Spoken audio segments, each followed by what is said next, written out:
Now, we've got a lot more practice to do in analyzing arguments, just analyzing them in the sense of breaking them down into their logical components of premises and conclusions, and seeing all the steps of reasoning, all the inferences that are made. This is something that some of you might have looked at the last video and said, of course. Some of you might have been a little bit confused, or this is something you need to practice doing. And certainly the way I'm thinking of the course is to give you a lot of practice in just the identification of the logical structure of arguments, their premises and their conclusion. But I thought that it would be good also, once we've done that with a fairly complex argument, to show you kind of the whole point of doing this, because it's not for its own sake. The point of being careful and analytical about the structure of arguments is finally to put ourselves in a better position to decide whether they're good arguments, and therefore whether what they conclude, their main points, whether they're true. Just really what critical thinking is really about, is doing the work of reasoning and analysis of reasoning that puts us in a better position to decide whether what we're being told is actually true, or what we're saying is actually true too, because of course we come up with our own arguments, which is another part of what we'll do. Here is more or less, it's not in the perfect sort of standard form, but I don't care about perfect standard form. I care about sort of the point, and I hope that you see the point. First of all, that we decided that this here is the overall conclusion.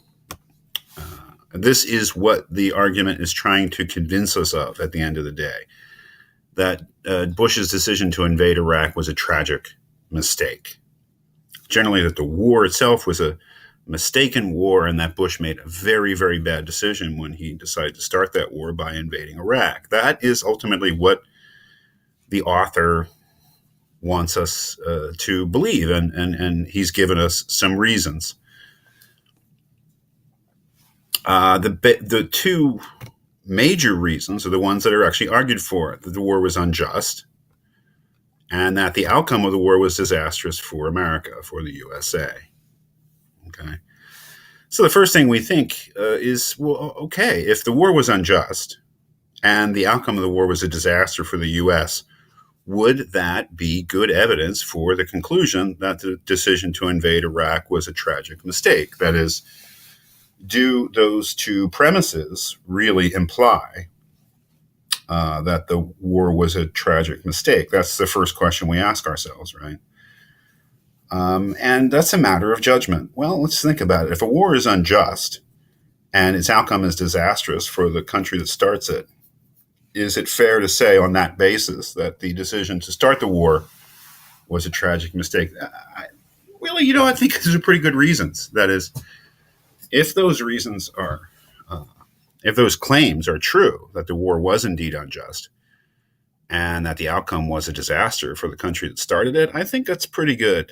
That would be pretty good evidence that the decision to start the war was a tragic mistake. But because we've actually laid out the logical structure of the argument, we don't have to take those two claims, that the war was unjust and that its outcome was a disaster for the U.S., at face value. There is some attempt to prove those two intermediate conclusions that lead to the overall, or meant to lead to the overall conclusion. So we can say, well, has the author done something to establish those two intermediate conclusions? Well, the first intermediate conclusion is that the war was unjust. And that directly rests on the reason given that it was a war of aggression. Are wars of aggression unjust wars? Well, pretty much by definition, by any sort of just war theory or any historical basis or any notion of international relations, calling something a war of aggression is pretty much saying that it's an unjust war. So it would seem that this here, this intermediate conclusion, which is a premise for this, does seem to support this. That it was not just war. But then the question is, was the Iraq War actually a war of aggression? Well, the claim here is that the war was started by the United States without being attacked by Iraq, which is true, undoubtedly true. There's no evidence at all that Iraq ever attacked the United States, at least in proximity to that war, as being a proximate cause of that war. So that statement is actually true. The war started. The United States started the war without being attacked by Iraq. The question is, does that actually prove that it was a war of aggression? Well, that takes some thinking. I mean, there we have to ask about this. This here is a basic premise. This is one of the starting points of the argument, that the war was started without being attacked by Iraq. And that is being offered as evidence that it was a war of aggression. So really the question we're asking here is about validity. Does this statement really imply this one? Does it fully support this one? That is, does it mean that every war started without being attacked is a war of aggression and therefore an unjust war? Maybe, but you know what? I'd have to think about it. It would seem that it would be a plausible reason that is a war started without being attacked. But is every war where you started without being attacked an unjust a war of aggression? I'm not sure. I'd have to think about it. So I don't know. But at least, by laying bare the logical structure, we're left at least, with the kind of questions we need to ask, especially at this step of reasoning, if we were to really evaluate what we thought of the argument. Okay, let's take a look at the second sub-argument here with this conclusion that the outcome of the war was disastrous for the USA. Well, okay, evidence is given. 4,000 American soldiers died. That is true, or it's approximately 4,000. That happens to be true.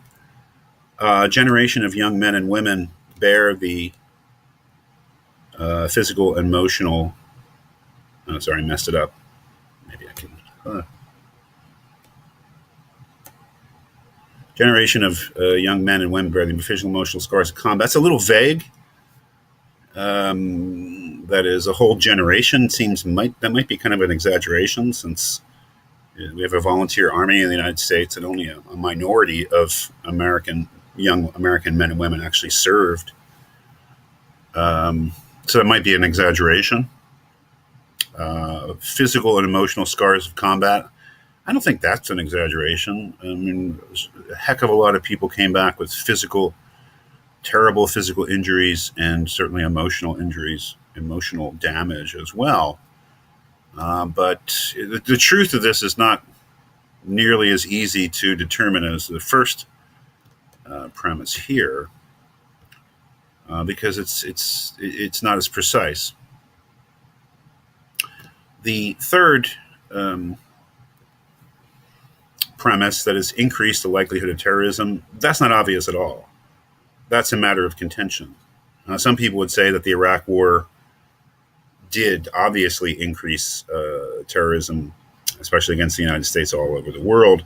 Some people would say it decreased it. Some people would say it had no. But it's a plausible statement, but it certainly is not proved. Now, if we're asking whether this little sub-argument is valid, we're only asking whether, given the truth of the premises, the conclusion here actually follows.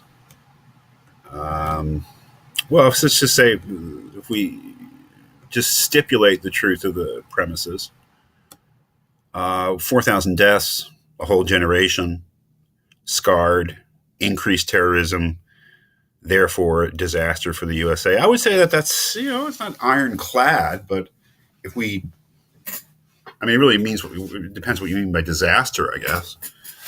But it certainly seems plausible. It seems to be, by the ordinary standards of argument about things like politics and international relations and warfare, it seems a fairly well argued